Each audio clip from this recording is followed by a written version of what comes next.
Hello my dear students and all other viewers, welcome to my YouTube channel. मैं हूं Ravi Reddy, the lecturer of mathematics. ये जो video class है ये class 11th के लिए तैयार कर रहे हैं, चैप्टर 5 कॉम्प्लेक्स नंबर।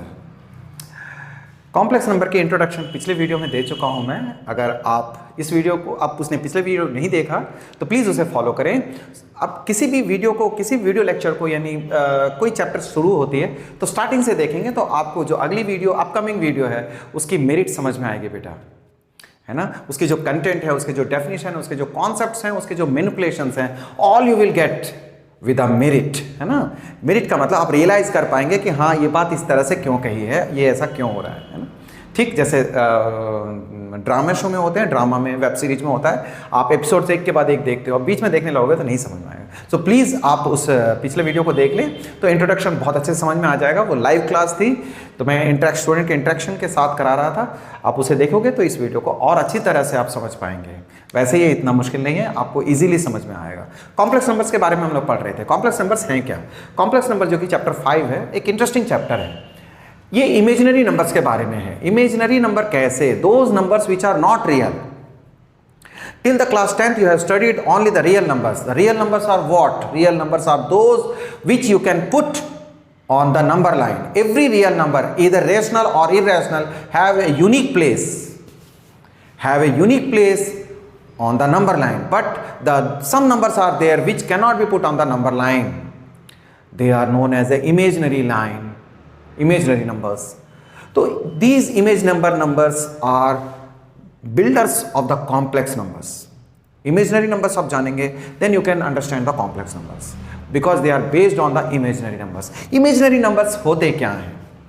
बहुत इंटरेस्टिंग है। तो इमेजिनरी नंबर्स के बारे में जानेंगे, कॉम्प्लेक्स नंबर्स के जानेंगे इस वीडियो क्लास में हम लोग। तो बने रहिए मेरे साथ पूरे क्लास में।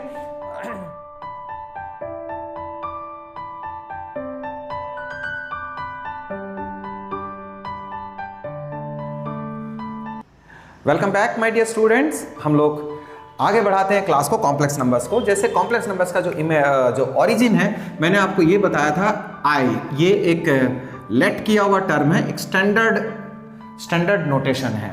आयोटा, इसे आयोटा स्पेल करते हैं और इसकी वैल्यू √-1 लिखी जाती है। जब कभी भी आई आता है तो इसका मतलब √-1 के बदले में आयोटा लिखते हैं।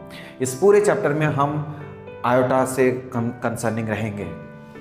तो आयोटा की वैल्यू √-1 होती है, यानी आई का स्क्वायर यदि आप देखोगे तो -1 है। ये कुछ बातें जो पिछली वीडियो में हो चुकी हैं, मैं उनको एक बार ब्रीफली बता देता हूँ। आई क्यूब की वैल्यू आप जब सॉल्व करते हो तो आई स्क्वायर इंटू आई। अब जब कभी भी ऑड पावर हो बेटा, जब कभी ऑड पावर हो तो आप एक आई अलग लिख लेना, फिर आई स्क्वायर लिख लेना, क्योंकि आई स्क्वायर की वैल्यू -1 इंटू 1 इंटू आयोटा, यानी माइनस का आयोटा। इस तरह से मैंने बताया आपको कि कोई भी पावर अगर ऑड आ जाती है, आयोटा की पावर 19 है तो 19 है तो आपने करना क्या है बेटे, आप 18 अलग कर लेंगे, फिर आई अलग कर लेंगे, आई स्क्वायर की पावर 9 लिख लेंगे। ये -1 इंटू आयोटा, इस तरह से ये माइनस आया। आप अगर ये 2 के टेबल में आता है, जैसे कि मान लीजिए 24 है, अगर 4 के टेबल में आता है तो बहुत ही आसान है, आप उसे 4 के टेबल में लिखना। i⁴ हमेशा 1 होता है बेटा, क्योंकि आई स्क्वायर की वैल्यू अगर -1 है तो i⁴ जो है वो हमेशा 1 होगा। अगर 4 के टेबल में है तो हम 4 के टेबल से रन करेंगे और उसकी वैल्यू हमेशा 1 होगी। कोई भी आयोटा की पावर अगर 4 के टेबल में आती है एग्जैक्टली तो ऐसा करना। फिर हमने ये आपको बताया कि डिनोमिनेटर में कभी आयोटा आ जाए तो हम उसे आगे सॉल्व करते हैं, रैशनलाइज करते हुए ऊपर नीचे मल्टीप्लाई कर देंगे। इस तरह से आयोटा की स्क्वायर की वैल्यू -1। तो अगर आप पहली बार देख रहे हैं तो आपको लग रहा होगा कि ये कुछ थोड़ा तेज कर रहा हूँ, बट रियली मानिए मैं बहुत पेस को बहुत सोच समझ के रखता हूँ, ये सो दैट कि everyone can get of this, है ना, आपको समझ में आ जाए। तो ये हमारे पास था 1 आयोटा को हमने सॉल्व कर लिया। इस तरह एक लास्ट में एक बार और रिपीट कर देता हूँ। आयोटा की पावर अगर -17 है ना, तो आयोटा की पावर -17 है तो हमें करना क्या है बेटे, आयोटा की पावर 17 लिख लिया हमने। 17 को हमने कैसे सॉल्व करना है, उसे फिर हमने करना है एक आयोटा से ऊपर नीचे मल्टीप्लाई कर लेंगे। अगर वो इवन पावर होती तो फिर तो कोई दिक्कत ही नहीं, हम स्क्वायर के टेबल में लिख लेंगे, 2 के टेबल में आ जाएगी या 4 के टेबल में आ जाएगी। अगर नहीं है तो इस तरह से हमने करना क्या है बेटा, आयोटा की पावर 18 है, आयोटा और आई स्क्वायर की पावर 9 आप देख सकते हो आई स्क्वायर की वैल्यू -1 होती है ना, तो -1 की 9 तो आयोटा -1 और इस तरह से ये माइनस आयोटा आएगा। तो आपने इसे नोटिस कर लिया कि ये माइनस आयोटा है। इस तरीके से हम जो है किसी भी आयोटा के पावर को हम सॉल्व कर सकते हैं। तो जो सबसे बेसिक क्लास थी पिछले क्लास हमने यहाँ तक किया। अब हम लोग आगे बढ़ते हैं कॉम्प्लेक्स नंबर्स के बारे में, कुछ और अच्छा सा जानेंगे, ठीक है, कुछ अच्छा सा जानेंगे। आप पिछली video must visit the last video, मैं आपको लिख देता हूँ, यू मस्ट विजिट या वॉच प्रीवियस वीडियो। आप प्रीवियस वीडियो को जरूर देखिए, तभी आपको और ज़्यादा कुछ अच्छे क्वेश्चंस बताए थे मैंने उसमें। आइए अब हम लोग बात करेंगे standard form of complex number. Standard form of complex number. Complex number का स्टैंडर्ड फॉर्म क्या होता है? बहुत इंटरेस्टिंग टॉपिक है ये, है ना। इस टॉपिक में अगर 100% हम समझ के चले तो आपको मैं फर्स्ट राउंड में यानी 80% टॉपिक हम लोग कवर कर लेंगे 3 से 4 क्लासों में अच्छे तरह से।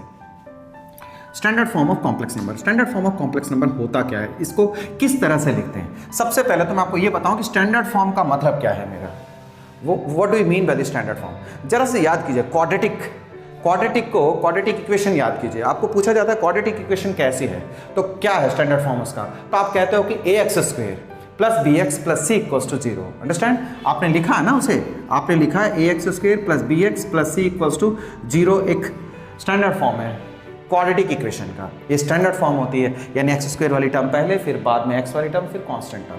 ठीक उसी तरह से कॉम्प्लेक्स नंबर का एक स्टैंडर्ड फॉर्म होता है। कैसे? हाउ? z से डिनोट करते हैं बेटे, और z से डिनोट करेंगे और उसे x + i से लिखा जाता है। ये कॉम्प्लेक्स नंबर का स्टैंडर्ड फॉर्म है। स्टैंडर्ड फॉर्म में आपने क्या नोटिस करना है? Standard form x + i where x और y आर रियल। x और y रियल होते हैं, लेकिन आयोटा की वजह से ये एक इमेजिनरी नंबर यानी एक कॉम्प्लेक्स नंबर कहलाता है। चलिए आपको इसके अंदर 2 टर्म से वाकिफ कराऊं मैं। इसके अंदर 2 पार्ट होते हैं, real part of z। Real part of z को REZ लिखते हैं हम लोग। रियल पार्ट ऑफ z को REZ से डिनोट करते हैं स्मॉल में, ठीक है। तो इसे किस तरह से, रियल पार्ट ऑफ z का मतलब x से डिनोट होगा बेटे। Real part of z is x, whereas imaginary part, ठीक है, इमेजिनरी पार्ट ऑफ z को हम उस तरह से लिखते हैं। ये सिंबल है, ये IMZ, ये y से डिनोट हो गया बेटे, x और y। ये एक स्टैंडर्ड फॉर्म के बारे में हमने कॉम्प्लेक्स नंबर से जुड़ी हुई 2 बातें देखी। आइए थोड़ी सी और आगे जानकारी कर लें। मैं आपको इलस्ट्रेशन देता हूँ, थोड़े एग्जाम्पल्स दे देता हूँ। देखिए एग्जाम्पल्स कैसे बेटे?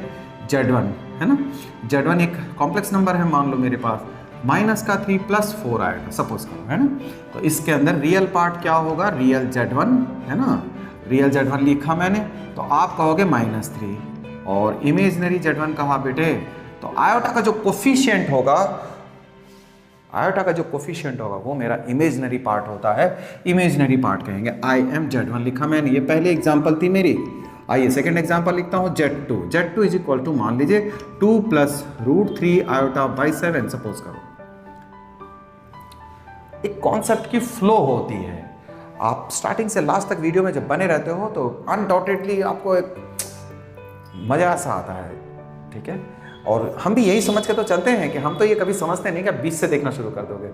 हम तो तैयारी यही समझ के चलते हैं कि भाई स्टार्टिंग से स्टूडेंट वॉच कर रहे हैं इसको, और पिछली वीडियो जरूर देखें। तो अब आइए हम लोग इसे रियल पार्ट को कैसे लिखने वाले। रियल पार्ट से पहले इसको स्टैंडर्ड फॉर्म में लिखेंगे। अभी ये स्टैंडर्ड फॉर्म में नहीं है। स्टैंडर्ड फॉर्म का मतलब क्या हुआ बेटे? ये हमने इस तरह से कर दिया, ये Z2। तो रियल Z2 जो हो गया बेटे वो 2/7 है, और इमेजनरी Z2 हमने कैसे लिखना है? इमेजनरी Z2 जो हो गया वो √3/7 है बेटा मेरा, है ना। इट इज़ दिस, ये √3/7 ये इमेजनरी पार्ट हो गए। आइए हम तीसरी चीज़ बता दें आपको, Z3 में हमने लिखा है, ठीक है, ओके, क्या है बेटा? Iota 3 - 5 iota. सपोज करो आपने ऐसा लिख दिया 3 - 5 आयोटा। ये कोई कॉम्प्लेक्स नंबर है, तो आप इस कॉम्प्लेक्स नंबर को कैसे करोगे? इसका आपको रियल और इमेजनरी पार्ट चाहिए। जब आप रियल और इमेजनरी पार्ट ढूंढना चाहते हो, if you want to search it, तो आपको पहले रियल पार्ट स्टैंडर्ड फॉर्म में लाना होगा। ये नहीं कि जो आयोटा से नहीं है उसको निकाल के बोल दिया भाई ये रियल पार्ट है ना। तो यहाँ इस तरह से तो 2 रियल पार्ट हो जाएगी।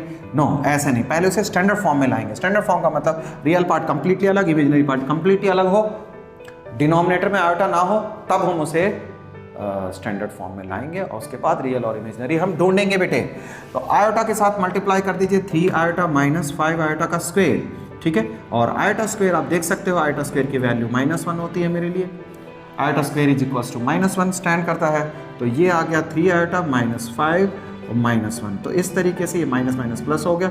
आप 3 आयोटा माइनस 5 प्लस 5 आप इसे और स्टैंडर्ड फॉर्म में लाएंगे, यानी रियल पार्ट आगे लिख लेंगे बेटे 3 आयोटा प्लस 5 आयोटा। इस तरीके से आपने ये Z3 के बारे में बताया आपने। तो ये आपका हो गया रियल पार्ट, है ना, ये रियल पार्ट हो गया। और आयोटा यानी मैं आपको बताऊं कि ये रियल Z3 जो है आपका 5 है और इमेजिनरी Z3 जो है बेटे वो केवल 3 लिखना है, आयोटा नहीं लिखेंगे। आयोटा नहीं आएगा, उसका आयोटा का जो कोफिशिएंट है that is known as imaginary part. Clear? Next आगे बढ़ते हैं हम लोग अलजेब्रा ऑफ कॉम्प्लेक्स नंबर्स, ठीक है। कॉम्प्लेक्स नंबर्स बहुत इजी चैप्टर है ये, है ना, और इंटरेस्टिंग है, थोड़ा न्यूमेरिकल है। 11th क्लास की शुरुआत के लिए ये चैप्टर्स बहुत अच्छे समझे जाते हैं। अलजेब्रा ऑफ कॉम्प्लेक्स नंबर का मतलब क्या है? एडिशन, ठीक है, हम इसमें देखने वाले हैं एडिशन कैसे होते हैं।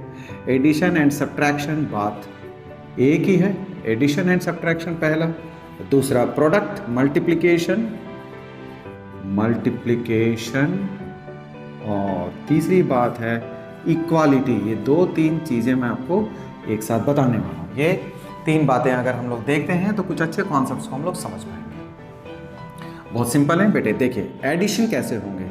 अगर 2 कॉम्प्लेक्स नंबर है, Z1 is equals to A plus iota B, ठीक है, और Z2 is equals to C plus iota D, मान के चलें अगर इस तरह की बात है तो Z1 प्लस Z2, अगर आप 2 कॉम्प्लेक्स नंबर जब कभी भी ऐड करते हो या सब्ट्रैक्ट करते हो बेटे, मैंने कहा आपका जो कॉमन सेंस अलाउ करता है वो ऐसे करना है। जो अलजेब्रा की बेसिक नेचर है, यानी रियल पार्ट से जुड़ जाएगा, ऐड हो जाएगा, और इमेजनरी से ऐड हो जाएगा।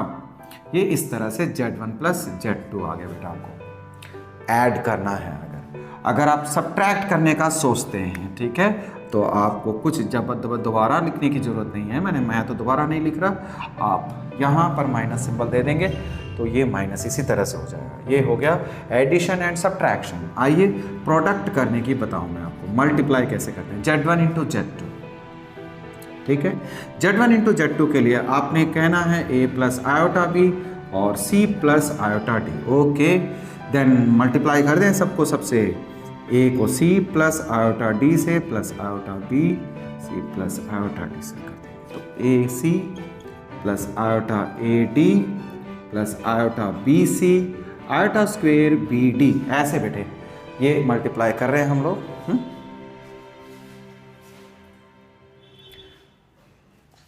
आई स्क्वेयर की वैल्यू -1 होती है, आप इस चीज को ध्यान रखें हमेशा।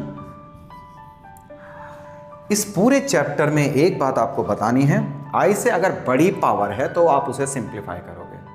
Iota square, iota cube, iota the power 4, iota से पावर 1 से बड़ी जो भी हो हम उसे सॉल्व करेंगे।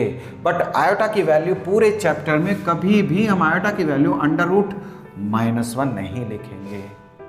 क्यों भाई? हमें √-1 की वैल्यू नहीं पता थी, √-1 की वैल्यू नहीं पता है, इसी वजह से तो हम आयोटा को क्रिएट किए हमने, ठीक है। जिस मुसीबत से बचने के लिए हम आयोटा को लाए, फिर उस मुसीबत को दोबारा क्यों पालेंगे हम, है ना। तो इसलिए आयोटा को हमने केवल आयोटा में मेंशन करना। आयोटा से बड़ी पावर हो तो उसे सिंप्लीफाई करेंगे, बट आयोटा की वैल्यू पूरे चैप्टर में कभी भी √-1 से रिप्लेस नहीं करेंगे, बल्कि हम √-1 की जगह आयोटा को क्रिएट करेंगे। ओके, तो आई स्क्वेयर की वैल्यू -1 है, तो हमें क्या मिलने वाला है देखा जाए। Z1 इंटू Z2 में, है ना, AC plus iota BD iota AD iota BC। I square की वैल्यू -1 होती है ना, और ये BD है। देखेंगे हम लोग एक बात, AC माइनस का BD plus iota AD plus BC, इस तरह से आप गेट कर लिया मल्टीप्लिकेशन करने पे आप देख पाओगे बेटे ये रियल पार्ट है ना, ये रियल है और ये इमेजिनरी पार्ट है। ओके नाइस, बहुत अच्छी बात। ओके चलिए आगे बढ़ते हैं। तो रियल पार्ट और इमेजिनरी पार्ट हमने देख लिया बेटा। आइए दूसरी बात, इसके बाद हम आते हैं इक्वालिटी पे, है ना। ये आपका सेकंड कॉन्सेप्ट था, ये पहला कॉन्सेप्ट है। अब हम लोग थर्ड कॉन्सेप्ट पे मूव करते हैं। इक्वालिटी बहुत सिंपल, जैसे कभी भी x plus iota Y is equals to a plus iota b है, मान लिया, है ना। सपोज करो क्या लिया हमने, क्या लिया, क्या कर रहे हैं, इक्वालिटी पढ़ रहे हैं बेटे, इक्वालिटी है ना बेटा, equality we are following. Equality में अगर आप इस तरह से देखते हो, कभी दो कॉम्प्लेक्स नंबर आमने सामने भिड़ गए, आमने सामने आ गए, क्या करना है हमें, कंपेयर कर लेंगे। Compare real and imaginary part, ऐसे लिखा जाता है, imaginary part from both side. ठीक है बेटे, रियल पार्ट और इमेजिनरी पार्ट को हम कंपेयर कर लेंगे तो इंप्लाई आएगा x की वैल्यू a आ गई एंड y की वैल्यू b आ गया बेटा। इस तरीके से हमने कंपेयर करके वैल्यू ले आएंगे। देखो कैसे, बहुत सिंपल एक एग्जांपल देता हूं, देखिए एक एग्जांपल साइड करते हैं। एग्जांपल तो बुक में मैं हमेशा ज़्यादातर बहुत क्रिटिक रहा हूँ एनसीईआरटी के, जैसे आप टीचरों में क्रिटिक निकालते हो तो हमें भी तो इतने करीब 25 ईयर्स से हम लोग क्लास पढ़ा रहे हैं सीबीएसई पैटर्न पे, एनसीईआरटी को फॉलो करते हैं। एनसीईआरटी एक बहुत अच्छी बुक है, ऑफ कोर्स है, ठीक है, लेकिन इसका जो ऑर्डर है क्वेश्चनों का पुटअप करने का रैंडम है काफ़ी, कभी मुश्किल आ गया, कभी आसान आ गया, कभी कोई कॉन्सेप्ट घुसेड़ मुसेड़ रहती हैं। कभी सीबीएसई वाले मुझ पर छापा करेंगे तो ले जाएंगे पकड़ के कि बुक तो मेरी पढ़ाते हो, 20-25 साल से इतना कुछ कर लिया है इसी बुक को पढ़ाते हुए, फिर भी जो है इसी की क्रिटिसाइज़ करते हैं। यस, हम इसलिए क्रिटिसाइज़ करते हैं कि एक स्टूडेंट को पूरा राइट है एक अच्छी बुक मिलने का, आपको एक अच्छी वीडियो, एक अच्छी क्लास, एक अच्छा टीचर आपका हक है बेटे। इसी तरह एक अच्छी बुक जो पूरी नेशन पढ़ती है उसको, और वो प्रायोरिटी है एनसीईआरटी, तो आपको पढ़ना ही है। जब थोपा जाता है तो क्यों ना वो अच्छी हो, सबसे बढ़िया बुक हो आपके लिए। तो कहीं ना कहीं एनसीईआरटी पे क्वेश्चन मार्क तो है ही है, इतनी स्टैंडर्ड बुक तो नहीं लगती मुझे। वेल, तो एग्जांपल देता हूँ मैं आपको एक छोटा सा, मैंने कहने का मतलब है कि साथ के साथ एक कॉन्सेप्ट करा देता हूँ। देखिए कैसे, अगर कोई एक कॉम्प्लेक्स नंबर है 2x plus iota Y is equals to 5 minus का 3 आयोटा, सपोज करो ऐसा है, तो सॉल्व ऐसे आएगा क्वेश्चन, सॉल्व। सर इतना छोटा सा क्वेश्चन आ सकता है क्या? बिल्कुल आता है बेटे, बिल्कुल आता है, एक नंबर में ऐसे क्वेश्चन आते हैं। तो जब इस तरह से सॉल्व का मतलब हो गया x और y की वैल्यू निकालनी है, तो आप तरीके कंपेयर कर लेंगे, कंपेयरिंग बोथ साइड्स। जब दोनों तरफ से आप कंपेयर कर लोगे तो आपने देखना रियल पार्ट को रियल पार्ट से इक्वल रखोगे। रियल पार्ट हम कैसे पहचानेंगे? How we will get the real part? बेटे आयोटा को छोड़ने के बाद जो वैल्यू बचती है वो रियल पार्ट होती है आपकी, हमेशा याद रखना। आगे और पीछे से मतलब नहीं है, जहां आयोटा नहीं है वो बाकी पार्ट हो मेरा रियल हो गया। 2x इज इक्वल्स टू 5, और इस तरह से आयोटा का कोफिशिएंट जो है वो y है इधर, और आयोटा का कोफिशिएंट यहाँ कितना बताओ? 10 सेकंड का टाइम देता हूं मैं, मुझे बताइए आप आयोटा का कोफिशिएंट कितना है? तो आयोटा का कोफिशिएंट -3 है बेटे, आयोटा का कोफिशिएंट -3 है, याद रहे आपको। और इस तरह से आपने देखा x की वैल्यू 5/2 और y की वैल्यू -। इस तरह से ये सिंप्लीफिकेशन में काम आती है कॉन्सेप्ट्स। अगर हमने इसको देख लिया तो आइए एनसीईआरटी के एक्सरसाइज 5.1 में कुछ क्वेश्चंस हैं बेटे। हमें कहा गया है कि express these in standard form. Express these in standard form. Standard form का मतलब क्या हुआ? क्वेश्चन नंबर 2 मैं लेता हूं, आप देखिए, है ना। स्टैंडर्ड फॉर्म का मतलब a plus iota b, standard form का मतलब x प्लस आयोटा y। बोलता है एक क्वेश्चन दे रखा है, दो क्वेश्चन छोटे छोटे से हैं। सेकेंड क्वेश्चन आयोटा की पावर 9 प्लस 19 है, और एक थर्ड क्वेश्चन मैं लेता हूँ आयोटा की पावर -39। इस तरह से ये दो क्वेश्चन है मेरे पास, इन दोनों को सॉल्व किया जाए। बहुत सिंपल छोटे से क्वेश्चन है। लास्ट क्लास जो है वो इस तरह के क्वेश्चनों के थीम पर थी, है ना, शायद इनमें से कुछ क्वेश्चन भी करा दिए हूँ मैंने। चलो बेटे सॉल्व करते हैं सॉल्यूशन। तो जब तक ये कॉन्सेप्ट्स नहीं जानेंगे आप क्वेश्चन तो शायद कर भी लें एक बार को, लेकिन ये कॉन्सेप्ट्स का जानना जरूरी है ना। इन कॉन्सेप्ट के बेसिस पे पूरी चैप्टर बिल्डअप है, पूरा कॉन्सेप्ट है। तो आयोटा की पावर 9 कैसे सॉल्व करने वाले हैं हम लोग, इसको सॉल्व करते हैं। आयोटा की पावर 9, मैंने कहा जब कभी पावर ऑड हो, गौर से सुनिए मेरी बात, सुना आपने, क्या सुना? आयोटा की पावर ऑड हो तो बेटा इवन बना लो उसे, एक आयोटा की पावर अलग रख लेना, 1 अलग रख लेना, तो इवन बन जाएगा। और इवन को सॉल्व करना बहुत आसान है मेरे लिए। ये 4 के टेबल में आ रही है, आपको ये देखना कि इवन जो है इवन है तो सही, ठीक, लेकिन ये क्या 2 के टेबल में है या 4 के टेबल में? 4 के टेबल में आता तो प्रीफर करो 4 के टेबल को। क्यों? क्योंकि बेटा आयोटा की पावर 4 1 होती है, तो आयोटा की पावर 4 1 होगी तो 1 रखना इधर, 1 का स्क्वायर इंटू आयोटा। आपको थोड़ी दिक्कत हो रही है, आप पिछले वीडियो में जरूर जाना, पिछले वीडियो में जाओगे आपको समझ आएगा। 1 का स्क्वायर, ये आयोटा हो गया, है ना। इस तरह से आयोटा की पावर 19 आप सॉल्व करना चाहते हैं बेटे। आयोटा की पावर 19 है, देखो ये भी इसी तरह से हो गया, आयोटा की power 18 into iota, iota square की 9 इंटू आयोटा लिखा आपने, आई स्क्वायर की वैल्यू -1 की पावर 9 इंटू आयोटा, इस तरह से ये माइनस आयोटा आया। तो आप क्या कहने वाले हो, क्वेश्चन नंबर 2 जो है आप, यानी इसका आंसर क्या हुआ, देयरफॉर आयोटा की पावर 9 और आयोटा की पावर 19, है ना, आयोटा की पावर 9, आयोटा की पावर 19, एक की वैल्यू आ गई आयोटा और दूसरे की वैल्यू आ गई माइनस आयोटा, कट करके ये 0 आ गया। This question we have done.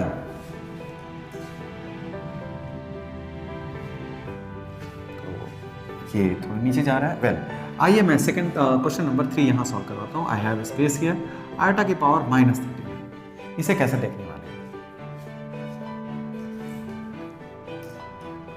Iota की पावर -39 है हमारे पास, हम इसे देखने वाले हैं इस तरह से, है ना, आयोटा की पावर -39। तो मैंने बताया आपको पावर नेगेटिव हो तो पहले उसे हम सिंप्लीफाई करेंगे। ये आयोटा की पावर 39 है बेटे, इसको कैसे रिजॉल्व करने वाले हो, डिनोमिनेटर में आयोटा है उसे सिंप्लीफाई करेंगे, इनटू आई ऊपर नीचे कर दिया बेटे मैंने, तो ऊपर आयोटा की पावर 40, आप देख सकते हो 4 की पावर, आयोटा की पावर 40 जो है वो 4 की पावर 10 है। व्हाट यू आर गेटिंग, ये तो 1 हो जाएगा, 1 हो गया, आयोटा की पावर 1। इस तरह से इस क्वेश्चन को हमने सॉल्व कर। तो बस इस वीडियो लेक्चर में यहीं तक, और उम्मीद करता हूँ कि ये कॉन्सेप्ट सारे आपको समझ में आ गए। छोटी क्लिप बनाए हैं मैंने, आपका अटेंशन पाना था, और छोटे छोटे क्लिप्स में भी कई बार इंटरेस्टिंग बातें होती हैं। बट एक बात बता दूँ, आप सब 11th क्लास के स्टूडेंट हो, हायर सेकेंडरी जिसको कहते हैं, आपको कम से कम 1.5 से 2 घंटे की क्लास की आदत करनी चाहिए, ठीक है।